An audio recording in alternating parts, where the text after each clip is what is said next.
โอ้ละเนอโอ้โอ้โอ้ละเนอผู้สาวผู้ไทยใช่มีแต่ที่เรนูได้ฮักและที่ได้หูคือสาวผู้ไทยสกลนครครั้งไปเที่ยวงานพระธาตุเชิงชุมได้พบบางอ้อนเหมือนเคยร่วมบุญปางก่อนอยู่สุดขอบฟ้า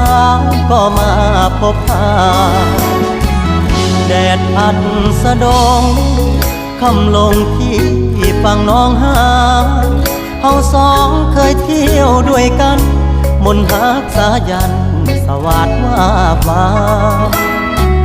สายลมเฉยชิวทิวสนลิ้วโอนสอดเสียงกังวาน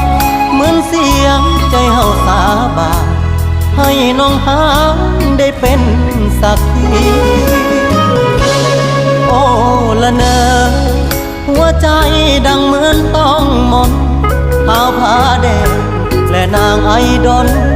ให้เจอน้องนาเด่นแห่งนี้วอนเจ้าช่วยคุ้มพักยั่งยืนอย่าได้นายนี้เหมือน